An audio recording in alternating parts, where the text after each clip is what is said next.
Hola, bienvenue dans Je suis potentiel, ton podcast de développement personnel.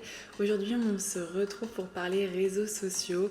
Énormément de personnes ont une relation de rejet, addiction avec les réseaux sociaux et encore plus lorsque c'est notre outil de travail. Donc aujourd'hui, on va aussi bien parler du point de vue consommateur que du point de vue créateur de contenu. Comment faire pour avoir une relation saine et prospère avec les réseaux sociaux qui sont de nos jours omniprésents dans notre vie.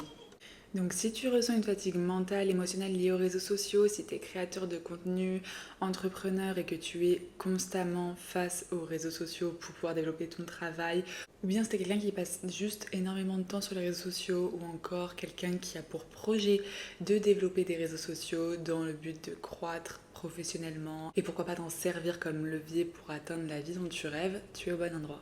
Déjà, j'aimerais commencer par parler de l'addiction que sont les réseaux sociaux. Parfois, on n'a pas conscience, mais ce qui se passe dans le cerveau avec le scroll, le fait de faire défiler les réels, les TikTok, etc., c'est exactement la même chose qui se passe avec les machines à sous, dans les casinos. En fait, c'est des shots de dopamine qu'on envoie à notre cerveau et de façon ultra facile, juste en swipant avec le doigt. Donc, référence au podcast de la semaine dernière, si tu ne l'as pas encore écouté, je t'invite à aller l'écouter et tu comprendras le risque qu'il y a à s'habituer à avoir un scroll qui est facile, à avoir à recevoir des doses de dopamine qui sont faciles sans aucun effort. Mais là, si on revient à nos moutons, donc les réseaux sociaux, l'utilisation qu'on en a, comment ça peut impacter nos vies, en dehors du fait que maintenant tout est facile, vas-y, on scrolle sur les réseaux, on ouvre les applications, on s'en rend même plus compte. Dès qu'on a envie de ressentir cette dose de dopamine, on a juste à ouvrir une application et on le fait parfois même plus consciemment. En fait, ce qui se passe, c'est qu'on est ultra influencé et reprogrammé au quotidien par les contenus qu'on voit sur les réseaux sociaux. Et encore, si tu bouffais du développement personnel sur tes réseaux sociaux, je te dirais why not, va te faire reprogrammer ton cerveau avec tous les contenus que tu consommes. Sauf que souvent tu te retrouves face à des comptes auxquels tu n'es même pas abonné. Puis sur les réseaux sociaux, on a tendance à donner une certaine autorité aux gens parce qu'ils ont peut-être pris un micro, pris une caméra, du coup on les écoute, mais en fait c'est qui? Sur les réseaux sociaux, on donne la parole à tout le monde, ce qui est une bonne chose et une mauvaise chose, évidemment. Il y a toujours des pour et des contre, on va y venir. Mais en tout cas, toi, tu donnes ton attention et tu donnes l'opportunité à certaines personnes, de par leurs idées, de reprogrammer toi ton cerveau, de façonner ta propre opinion. Et hélas, il y a énormément de sujets qui, pour sûr, tu n'as pas pris le temps de te poser dessus, de te construire ta propre opinion. Du coup, tu te retrouves à entendre les opinions de Pierre, Paul, Jacques, de tout le monde, sans même peut-être créer ta propre opinion. Si tu t'en sers, si tu te sers de façon intelligente des réseaux sociaux, si tu te sers de l'opinion des autres pour pouvoir créer la tienne, why not? La plupart des gens, ils consomment, ils se posent même pas les questions eux-mêmes, ils consomment, et ils sont dans une espèce d'infobésité. Genre, il y a des informations de partout, véridiques, pas véridiques, fake news, utile, inutile, qui te tire vers le haut, qui te tire vers le bas, bref, tout est mélangé, c'est un sacré bordel, et toi, à la fin, tu te retrouves comment? Confus. T'es en confusion totale parce que t'as reçu énormément de dopamine, mais tu saurais même pas dire quel créateur de contenu t'a fait ressentir ça, qu'est-ce que t'en tires concrètement parce que t'es allé tellement vite et t'as passé tellement de temps sans même contrôler ce temps de consommation sur les réseaux sociaux. Du coup, en fait, tu te sens genre oppressé et en plus, tu te retrouves avec tout ce lot d'émotions, tout ce lot de cafouillage mental qui n'est pas clair pour toi parce que comme tu te rappelles pas ce que tu as consommé, tu n'es pas capable de dire bah oui c'est logique, j'ai vu ça donc je me sens comme ça. Non, là tu as vu plein de choses, tu t'es peut-être comparé parce que Brigitte elle s'habille mieux que toi, peut-être que tu as été jalouse parce que tu baves sur le boyfriend de Josiane, peut-être que tu t'es senti inspirée par le job de Joseph, peut-être que tu as été choqué, outré par les propos de Robert. Enfin bref, tu as ressenti énormément d'émotions. Et à la fin, t'en fais quoi de tout ça? Bien souvent, à la fin, tu essayes d'aller te coucher alors que tu viens d'agiter tout ça en toi. Déjà, aujourd'hui, j'aimerais te sensibiliser au temps que tu passes sur les réseaux sociaux. Qu'on soit d'accord, je suis pas du tout là pour faire la morale. Moi aussi, je passe du temps sur les réseaux sociaux. Moi aussi, je scroll. Je pense que ça, c'est. Bon, on est tous plus ou moins sensibles et même on a tous plus ou moins des comportements addictifs. Mais globalement, si tu es en train de m'écouter actuellement, c'est que tu es quelqu'un de connecté. Ça se trouve, tu m'écoutes même sur YouTube, comme la plupart des auditeurs du podcast. Tu es sur les réseaux sociaux et on est tous dans le même bateau en fait. Et puis il y a des créateurs de contenu, t'en fais peut-être partie, j'en fais partie, qui sont quand même là aussi pour nous délivrer de la valeur et pour nous faire rester sur la plateforme. C'est un peu le game. Donc on n'est pas là pour se culpabiliser. Au contraire, les réseaux sociaux sont déjà un peu trop souvent culpabilisants, donc on va plutôt essayer de comprendre vraiment ce qui se passe et toujours encore et toujours conscientiser ce qui se passe pour pouvoir arrêter d'être un pilote automatique, un robot, genre une victime de la société de consommation et un pantin pour tous les gros business, les gros du CAC 40 qui font énormément de mailles sur nos habitudes de consommation. Donc je t'invite déjà à te poser la question réflexe, quand tu ouvres une application, est-ce que tu l'ouvres parce que tu as envie d'aller passer un moment divertissant ou d'aller voir ce que machin ou machine fait, ou est-ce que tu l'as fait sans même t'en rendre compte? Et je te dis pas de ah si tu l'as fait sans t'en rendre compte, il faut que tu fermes l'appli, etc. Mais en fait juste en ancrant cette habitude de te poser la question de est-ce que tu l'as fait consciemment, et bah tu rajoutes de la conscience et du coup tu reprends le pouvoir. Et ça, je sais que ça va énormément aider les créateurs de contenu qui, eux, pour le coup, se servent des réseaux sociaux comme leur travail et se retrouvent trop souvent à être du côté consommateur au lieu de créateur parce que il n'y a qu'un pas entre les deux, c'est ton focus et les réseaux sociaux, ça te brise ton focus. Je sais que moi, si j'ai vraiment voulu l'année dernière ancrer dans mes habitudes, morning routine, etc., la lecture, c'est pour retravailler ma concentration parce qu'en fait, avec les réseaux sociaux, donc comme on swipe, c'est des vidéos très très courtes, notre attention, elle est réduite. Au fil du temps, on a une capacité d'attention qui est minime, qui est minuscule, parce que du coup, on est toujours face à des contenus très très courts. Et en plus, on a des réflexes du genre, ah, t'es devant un film avec ta famille, etc., et t'es en train de scroller à côté. Du coup, t'es même jamais focus sur une seule chose à la fois, genre pour capter toute ton attention, vraiment, faut avoir un certain pouvoir.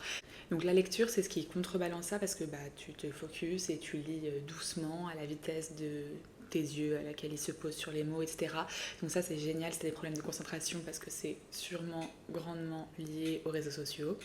Et donc ce que je disais par rapport aux créateurs de contenu qui se retrouvent à être en train de consommer au lieu de créer ou au lieu de s'inspirer pour pouvoir créer lorsqu'ils vont sur une plateforme, vous avez tout intérêt à travailler votre focus parce qu'en fait quand tu sais pourquoi tu es sur la plateforme, quand tu l'as décidé que là tu prends ton téléphone et que tu vas répondre à ses DM et que tu vas mettre ses stories et que tu vas t'inspirer pendant 20-30 minutes pour pouvoir toi-même créer, enfin quand tu sais pourquoi tu fais les choses, t'es pas là en train de errer et te retrouver dans 2-3 heures à te demander qu'est-ce que tu as fait de ces 2-3 heures et à culpabiliser parce qu'en fait t'étais censé être en train de travailler et que tu sais même pas ce que tu as fait de ces dernières heures.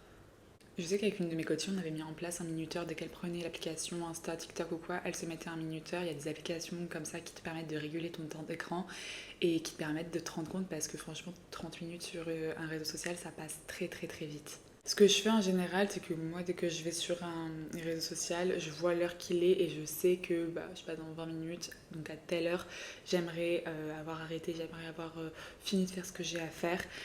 Et du coup, peut-être que je vais pas arrêter à la minute pile, hein. Je suis pas du tout du genre à me cadrer de façon très très restrictive, mais le fait que j'ai défini que peut-être que je sais pas à 15h et j'aurais terminé, et du coup je vais voir qu'il est 15h05 et là je vais être en mode oula oula là là, on va vite se calmer, là j'ai déjà gratté 5 minutes donc peut-être que je vais en gratter 5 de plus, hein. Bon ça je sais pas, mais au moins j'ai un repère, j'ai un marqueur temporel. Et puis sinon après la meilleure façon aussi de pas s'y perdre pendant des heures et des heures, c'est d'avoir des choses à faire dans sa journée. Parce que c'est vrai que si t'as rien à faire, t'as rien de mieux à faire que de scroller sur les réseaux sociaux. Alors quand tu as défini clairement quel était le but de ta journée, qu'est-ce que tu as à faire, que tu as peut-être des plans prévus pour la fin de journée, en fait si tu as scrollé toute l'après-midi, tu vas être en retard pour tes plans de la fin de journée. Enfin bref, tout est décalé. Donc quand tu as un emploi du temps assez carré dans ta tête sur les temps que tu as prévu d'allouer à telle ou telle tâche, ça aide quand même à mettre un peu des barrières et à cadrer ta consommation. Je sais que la plupart des gens qui consomment, c'est le soir avant de se coucher et c'est là qu'il faut savoir à quelle heure tu vas aller te coucher parce que si t'as pas vraiment d'heure à laquelle tu veux te coucher, que tu es en mode moi je me couche quand je suis fatiguée et que tu comptes sur le fait d'être naturellement fatiguée alors que tu es en train d'être devant un écran, donc quelque chose qui te réveille, au contraire, qui te tient en éveil, on va pas y arriver. Alors que si tu sais tous les jours, toi ton challenge c'est de te coucher avant minuit, tu vas bien voir qu'en bout d'un moment il sera minuit et que tu seras encore en train de scroller, là tu pourras te dire ah merde, il faut peut-être que je pose le téléphone. Dans mon cas, aucune soirée comme aucune journée ne se ressemble. Je suis pas là pour avoir une vie boring, mais en gros, j'essaye toujours d'être loin de mon téléphone vers 23h pour pouvoir être plus dans une heure de lecture. Soit je m'endors à 23h30, soit je lis, mais j'essaye de me déconnecter des écrans au moins une heure avant l'objectif de sommeil qui est pour moi minuit. Mais ça, c'est propre à chacun, encore une fois, c'est à toi de définir qu'est-ce qui fait sens pour toi par rapport à tes objectifs. Un autre point négatif avec les réseaux sociaux, c'est que ça exacerbe la comparaison sociale. En fait, il faut se dire que ce qu'on vit peut-être, ce qu'on vivait à l'école, ce qu'on vit peut-être dans le monde du travail, au bureau, en soirée, en fait c'est ça fois 1000 en fait. Il y a tout le monde qui est sur les réseaux sociaux. Puis c'est pas comme s'il y avait des heures off. Par exemple, si toi t'as pas envie de te comparer à la salle, peut-être que si tu vas à l'aube à la salle, tu vas croiser personne. Les réseaux sociaux, il y a toujours la gueule de quelqu'un. Donc c'est une belle opportunité parce que c'est un bel exercice de développement personnel parce que tu es directement confronté à l'autre, donc à cet effet miroir où tu vas voir en l'autre ce que tu as en toi mais que tu ne vois pas encore en toi et que du coup tu admires chez l'autre. Tu vas être confronté à des personnes qui t'agacent parce qu'elles viennent réveiller certaines insécurités, certaines blessures en toi. Enfin bref, c'est vraiment génial en termes de dev perso. Mais ça peut être éprouvant parce que selon à quel point tu es bien avec toi-même, ça peut être l'opportunité pour toi de te rabaisser, de te sentir mal.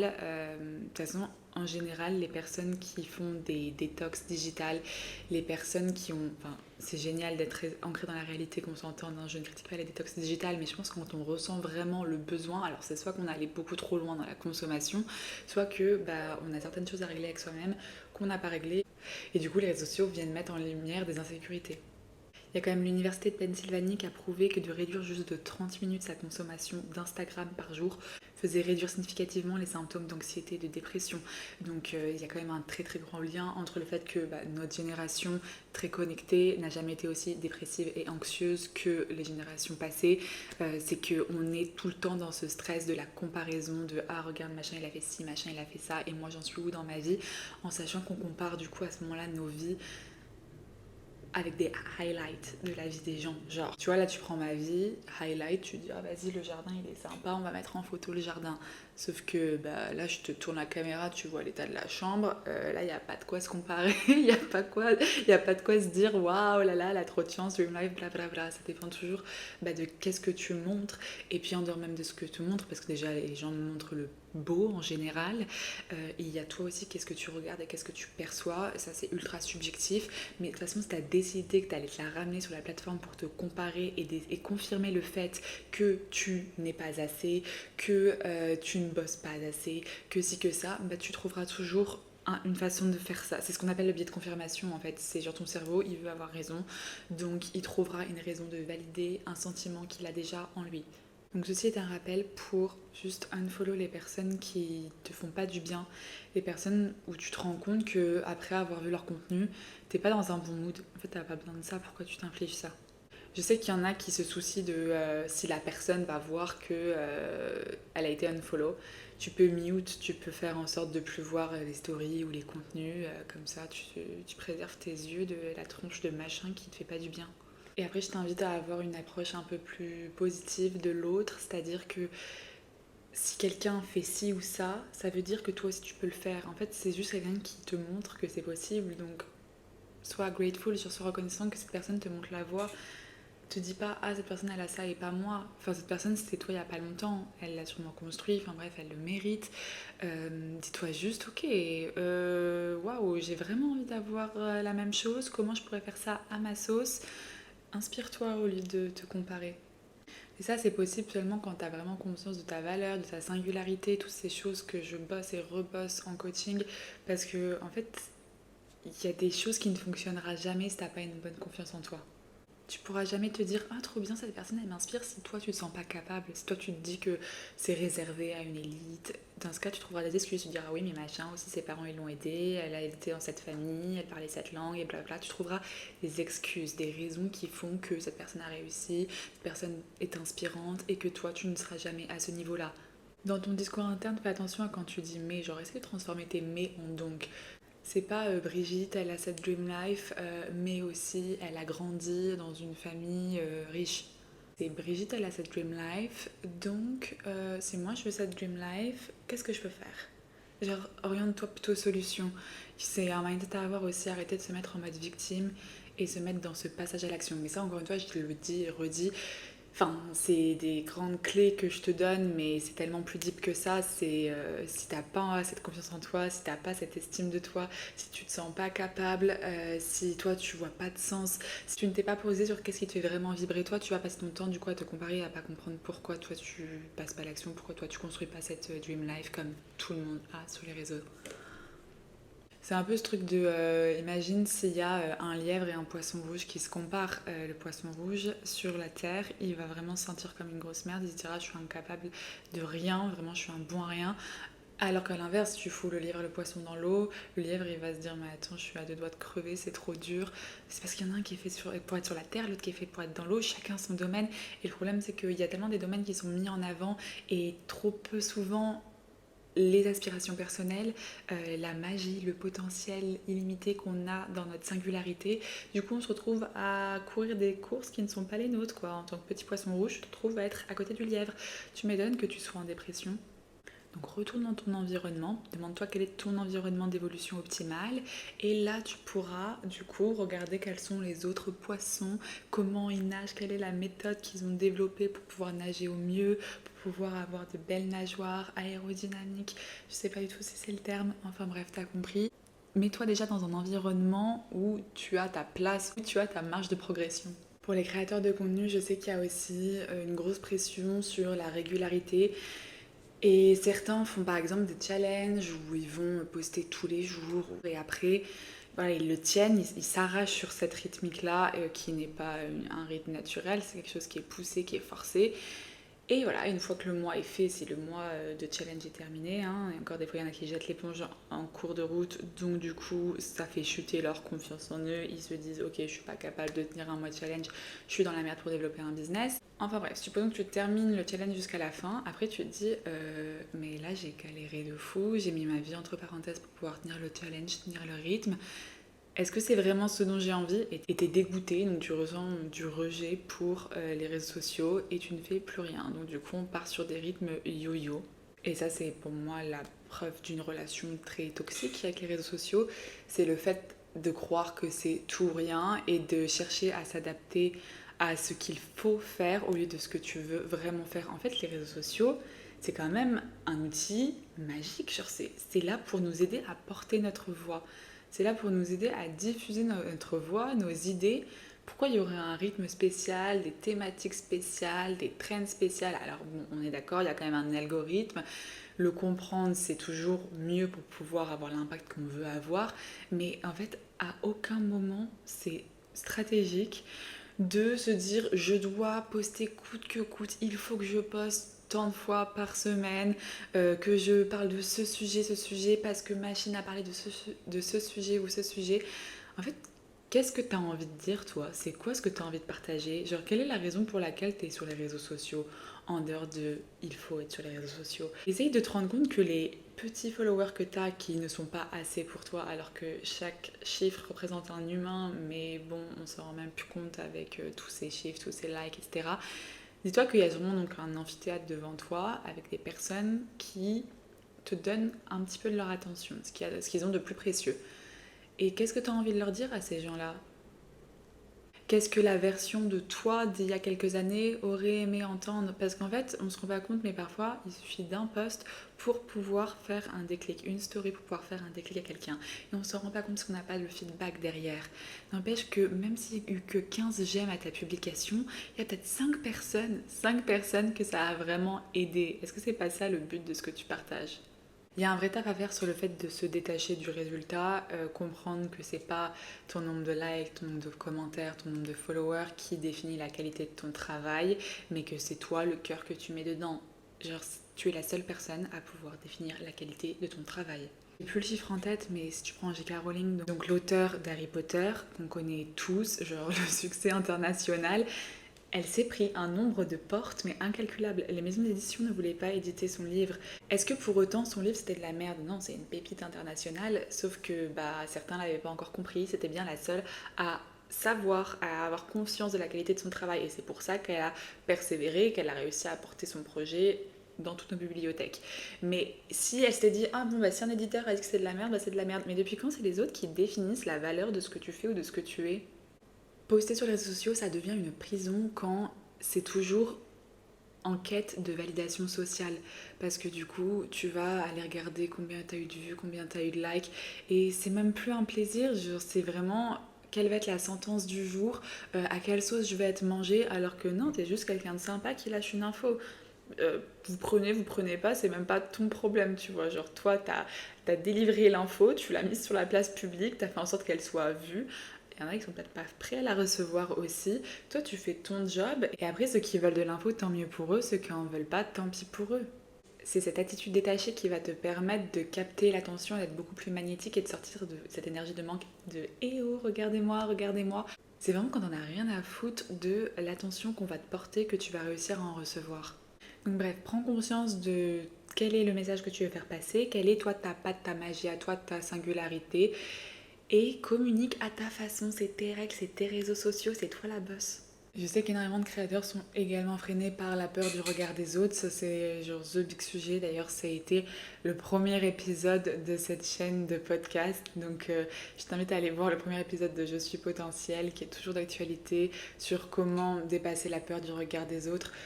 Parce que vraiment, ça c'est tant que tu seras prisonnier du regard des autres, de qu'est-ce qu'ils peuvent penser, de est-ce qu'ils te valident, est-ce que tu te sens assez, alors tu pourras aller nulle part.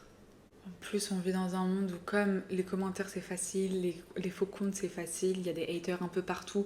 Donc si tu as peur de l'opinion des autres, qui en général est quand même plus positive que négative, mais le cerveau humain se focus toujours sur le négatif. Donc même si tu as 1% de commentaires négatifs, ça va juste te niquer tous tes projets. Donc ne laisse pas le regard des autres entraver tes projets. Ce serait quand même triste de ne pas vivre cette vie dont tu rêves simplement parce que il y a machin qui pense si. En sachant que les gens pensent à 95% du temps à eux-mêmes. Donc il n'y a pas beaucoup de place pour les autres dans tout ça. Il reste 5%, on va foutre leurs proches. Et puis aller une vidéo un peu impactante qu'ils ont eu sur les réseaux. Mais voilà, il n'y a pas de place pour toi. Peut-être que tu peux être la vidéo impactante, je te le souhaite.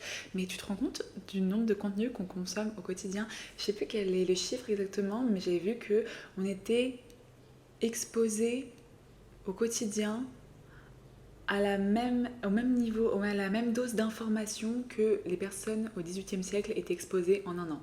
Je sais pas si c'est clair. Au XVIIIe siècle, toutes les infos qu'ils bouffaient sur une année, c'est ce qu'on bouffe nous en une journée. Est-ce que tu crois vraiment que quelqu'un va se rappeler de ton intervention?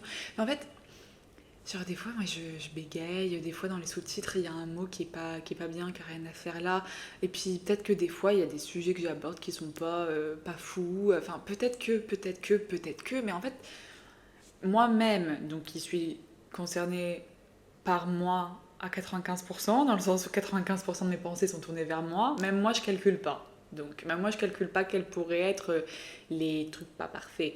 Est-ce que les 5% d'attention à l'autre que vous tous consacrez, vous les consacrez à chercher mes erreurs?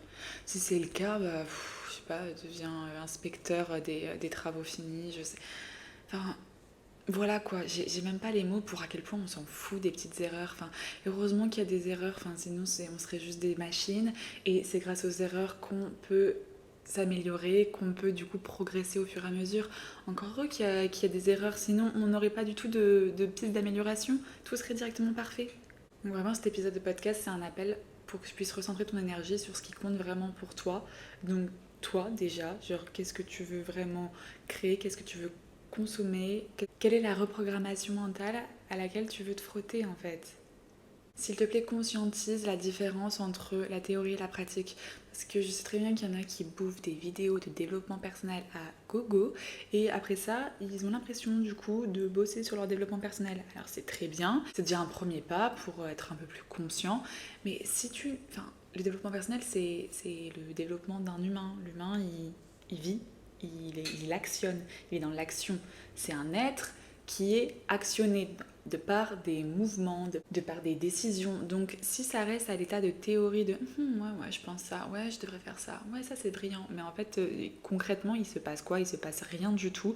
Et en fait, du coup, tu rentres dans une espèce d'illusion de ouais, moi je bosse sur mon développement personnel parce que ça y est, tu connais un peu les termes à la mode du développement personnel et que tu sais ce qui est bon de faire. Mais concrètement, toi, tu fais quoi à part être dans ton lit en train de scroller des vidéos de développement personnel? Est-ce que tu as mis en place des changements concrets dans ta vie? Je suis pas en train de te critiquer, je te dis juste de faire attention à cette illusion de voilà, tu consommes du dev perso et tu pars du principe du coup que toi tu travailles sur ton développement personnel. Mais ça marche pour tout, hein, peu importe quel projet tu es en train de nourrir. Si tu regardes un max de vidéos sur, je sais pas, la création de robes, tu as prévu de lancer ta marque de vêtements, mais au bout d'un moment, je pense que tu as compris comment on faisait pour faire un patron, etc. Maintenant, il faut faire. Et ça marche aussi pour les podcasts que je te partage. Là, ce que je te dis, demande-toi à la fin de chaque épisode, ok, qu'est-ce que j'en tire concrètement? Qu'est-ce que je peux changer dans ma vie en accord avec cet épisode? Parce que si tu vas écouter un autre épisode, un autre épisode, un autre épisode, bah on revient dans ce truc d'info-obésité où bah c'est génial. Tu as été diverti de façon saine, hein, parce que au moins je suis pas en train de t'envoyer des vibes qui te rabaissent, etc. Mais si concrètement tu ne l'actionnes pas dans ta vie, dans ta réalité à toi, bah dans 4 mois tu peux réécouter le podcast et t'es au même stade. T'es en mode ah oui c'est vrai ça me parle, oui ça c'est vrai c'est tout moi parce que rien n'a changé en fait. Parce qu'entre la première ou la deuxième écoute, t'es toujours la même personne parce que t'as pas mis en place des actions. Donc s'il te plaît, libère-toi de ces injonctions, libère-toi des il faut, n'aie pas peur de faire briller ta singularité. C'est vraiment c'est la petite magie qu'il y a en toi. Ça sert à rien de vouloir faire comme les autres. Tu feras jamais aussi bien qu'eux parce qu'eux-mêmes ils font à leur patte. Toi, fais ta patte et personne ne fera aussi bien que toi tu fais à ta patte. Pour récapituler, fais gaffe au nombre de fois et combien de temps tu ouvres les applications des réseaux sociaux. Porte de l'attention à est-ce que cette personne t'inspire ou est-ce qu'au final elle te fait sentir mal. Bref, fais un peu de tri dans qui tu suis et ce que tu consommes. Sors de ce il faut, genre enlève-moi cette pression. La pression, c'est toi qui la décides. Tu es sur les réseaux sociaux, tu es ton propre patron. Peu importe que tu sois salarié ou entrepreneur, tu es ton propre patron. Personne n'a à te dire pour ton compte privé et pour tes projets personnels que tu devrais faire ci, ça, tant de fois. En plus, ça bloque ta créativité.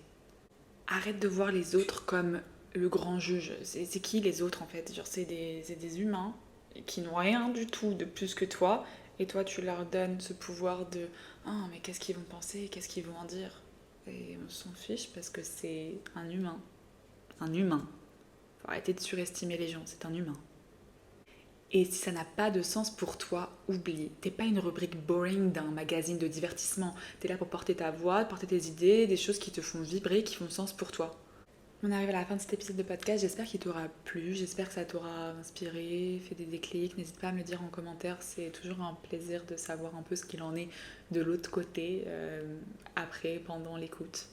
J'avoue que je suis pas peu fière d'avoir tourné cet épisode de podcast parce que si aujourd'hui déjà je tourne donc dans ma chambre et pas sur ma terrasse comme d'habitude, c'est parce que je suis malade, comme j'ai l'impression la moitié de cette planète en ce moment, et à Bali je n'y échappe pas. Donc j'ai passé les 8 derniers jours au lit. Là, j'ai fait ma sieste de l'après-midi, je me suis envoyé un café, je me suis dit c'est hors de question que je rate un épisode de podcast. J'avais aussi un flash d'énergie d'une heure ou deux hier soir où j'ai scripté un peu mes idées, alors qu'est-ce que j'ai envie de vous partager. Et là, je vous le dis, je suis ultra fière d'avoir réussi à tourner cet épisode de podcast parce que c'est important pour moi d'être régulière pour mon podcast tous les dimanches, de pouvoir vous partager des clés de développement personnel. Donc bon, après si je suis au bord de la mort, je suis au bord de la mort, mais là j'étais au bord de la mort ces derniers jours. Mais aujourd'hui on est sur, on va dire, disons que je focus sur le peu d'énergie que j'ai. Et ça me réussit bien, franchement là je me sens assez énergique. Voilà, bon, c'était le point santé. Si toi aussi t'es en galère avec ta santé, prends soin de toi, repose-toi bien. Moi c'est des choses que je me répète énormément. Parlons-en, j'ai pas posté sur les réseaux sociaux pendant bien une semaine. J'ai dû mettre un réel, mais sinon j'ai pas mis de story, à part une ou deux pour me plaindre. Euh, Vraiment, j'ai été très très très peu active, moi qui suis énormément active. Je suis en général très active parce que j'adore être active sur les réseaux sociaux. C'est pas du tout le truc de qu'est-ce qui va se passer, il faut que je poste régulièrement. Non, c'est parce que ça me fait plaisir, c'est parce que j'ai des choses à partager, parce que j'ai tout le temps envie de vous partager des millions de choses. Donc c'est pour ça que, bon, d'ailleurs, si tu me suis pas sur Instagram, je t'invite à le faire. Il se passe plein de choses sur Coach Optimiste. sauf quand je suis malade. Bah voilà, j'étais malade et j'ai rien fait. C'est pas pour autant que mon business il va s'écrouler. C'est chiant, hein. J'ai dû même décaler tous mes coachings.